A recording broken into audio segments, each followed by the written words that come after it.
Why did you decide to come here to the UK? Well, I decided to come here to the UK mainly to get my master's degree in film and TV production. So prior to my studies here, I was studying graphic technology and digital printing. And at that point in time, I had to really stop and think for one day, is this what I want to do for the rest of my life?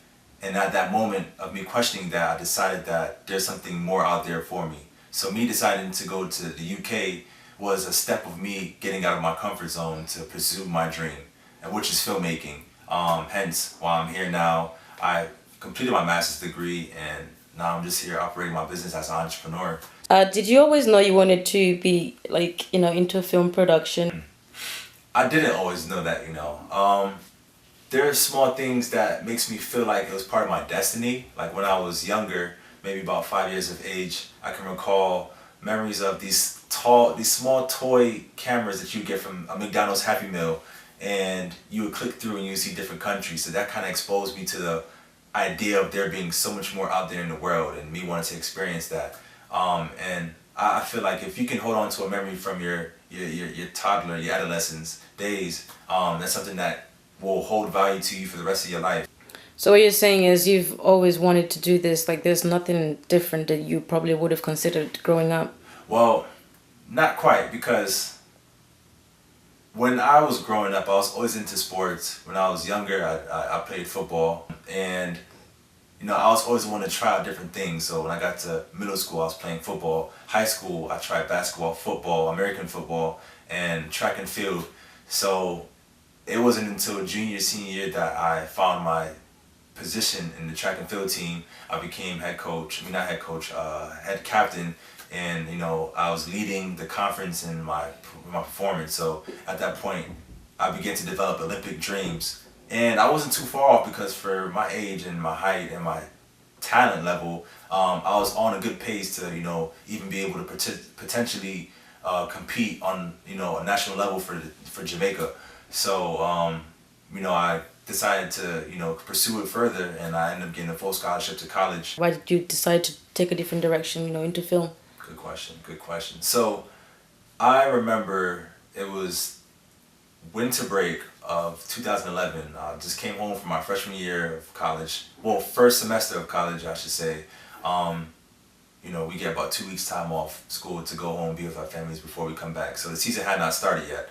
I was home, and I was with some friends, deciding to just, hang out for New Year's. Usually we go out to party and, just have fun, spend time with the ones that we love, and just go out and do whatever you want to do. It was a night of bad choices. I decided to drink, and I decided to smoke amongst my peers. And I was with a friend of mine who, we were very into cars. So I had a fast car, my friend had a fast car. We decided to race. And it was at that point in time, it was a rainy day. One thing led to another, and I was trying to find myself on a nice little curve, and I ended up crashing, like hitting a curb, flipping 3 times into a tree, and that almost ended my career, because I blew my knee. My MCL was torn, and mentally I was messed up, and even that same night I accumulated pneumonia. So it was just a series of things that was just breaking me out of my element.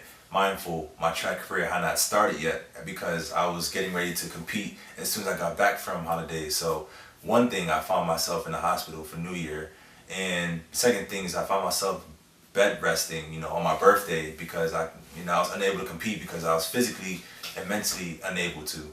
So things took its course. I was able to recover physically, but mentally, just things aren't the same when you experience a trauma like that. So you said after your knee injury, obviously you went through a traumatic stage. Did you get the best emotional support you needed to move on with life? I did get the best emotional support, from my friends to my family to, everyone that goes to my church back home. The night after the accident, when I left the hospital, the place I found myself was in church. And then following church, instead of me going out, I decided to go to somewhere that kind of gave me a foundation of my faith, because that place is where I found that reassurance from the members who attended that church, and also my family. So as far as my decision to go back to school, things weren't quite the same, because as I said before, I was emotionally in a different place than where I was prior to me actually getting into the accident. So since then, I just decided to come back home, and my family supported that as well. They just wanted me to be the best me that I can be, and just to, no matter what goes on in my life, that I have a purpose, and I'm loved, and people support what I'm doing. Is it safe to say that your faith had an impact on the fact that you moved on very positively, and obviously you're not looking backwards and regretting? 100%. I believe it was meant to happen. I believe the car accident was something that helped me become who I am today. In addition to that, it's just a matter of just knowing that there's nothing that can get into your way. Nothing can stop you. All things will work together. It's just a mentality that I've had. It's the mentality that I've developed, and it's something that I live by. I wasn't put on earth to fail. Straightforward, full stop. So you've never failed? Yes. I never failed. With women growing up, how was your relationship like with them? With them? Yeah. Just in general, or being a sport athlete. Oh, athlete. Okay. Yeah. So when I was in high school, I competed in a lot of sports. I've done basketball, I've done football, but it wasn't until my junior year doing track and field where I began to discover myself. I found talent that I had never known about before. I ran the 400 meter and I ran the 200 meter, as well as high jump, long jump, triple jump, you name it. So junior year of high school, that's when I discovered that my talents can, get me a little bit further with women, because I'll be considered the jock. So any jock in high school was, a person that you wanted to know. So for me, junior year was a lot of me just trying to learn a little bit more about, my skills and what events, what was best for me. So when it came to women now, it was a lot less effort on my behalf, because before I would have to chase the women, but now the women were chasing me because they saw that I had potential in something that I didn't even know was something that they were interested in the first place. So, things became easier. Communication with women, it was a lot of picking and choosing. So at the point of me being in a very strong point of my track career, it was a matter of who's around to know me for me as a person, opposed to me as a potential, Olympic athlete that I was turning into at the time. Did that injury make you question masculinity? No. I wouldn't say it questioned my masculinity. I would say that it questioned my confidence. Whereas some people may question your masculinity, but I knew at the end of the day that I was a man. I knew that I had a purpose. I knew that if I were to ever fall down, that I can get back up. Can I just ask, when that happened to you, were you in a relationship? No, I was not in a relationship at the time. At the time, I was in multiple relationships. I had just come home from a free scholarship, a free ride to college. So I'm on holiday telling everybody about, how cool and awesome my college experience is. I go to school in Maryland, everyone stayed home. I'm running track for free. I'm doing what I love for a living. I'm studying, just living the life. So at that time, I was in a very good mental space. It was after the time that the love became different. It was less of the, oh, you're so great, you have so much potential. And it was more so after the accident, supporting you. No matter what you do, no matter how things turn out, you're still going to be great. So it took a lot of that support from my friends and, even the women I was talking to encourage me. Did all of them stick around? No. Continuing, so what is your relationship like now? My relationship life? Yeah.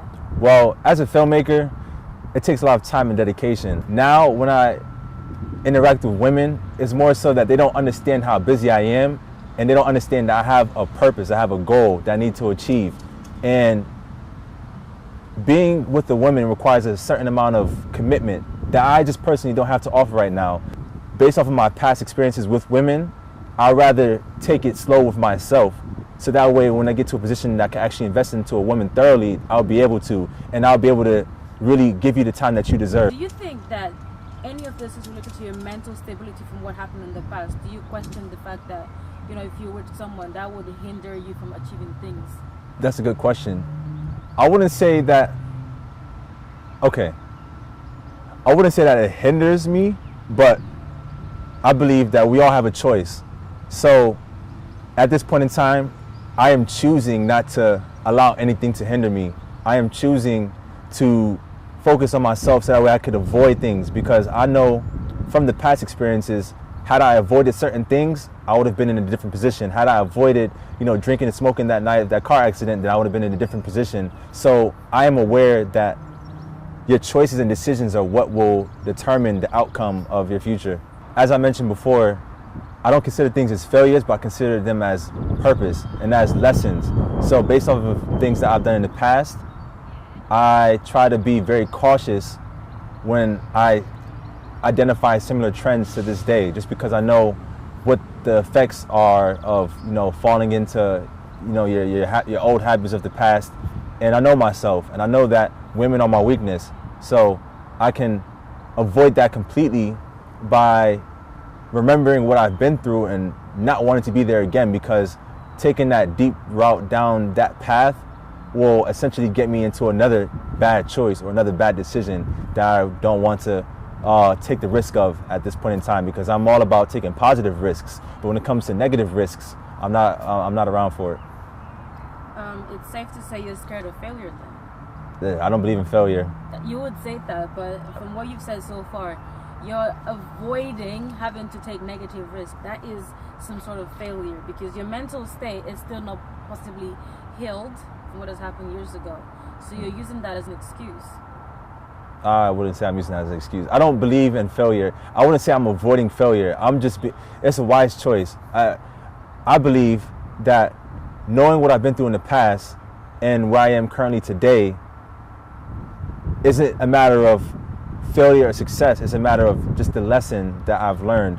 And I'm trying to avoid failure, if you would consider it that as a mentality, because I know that going down that path, that decision is what will lead to a failure mentality.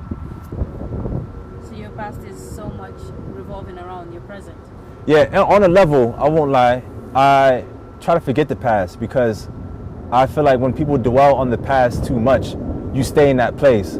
So most often, if I meet someone, I might forget their name 5 minutes after I walk away from them, just because I'm not really focused on things that don't have an everlasting effect in my life. Things like the accident, I'll always remember them, because I feel like you should remember these things in order to grow from them and to remember why you're doing the things the way you're doing them now. So while I hold on to them, I do try to forget other things that are less relevant, just because I know that they don't leave an impact that'll benefit my future.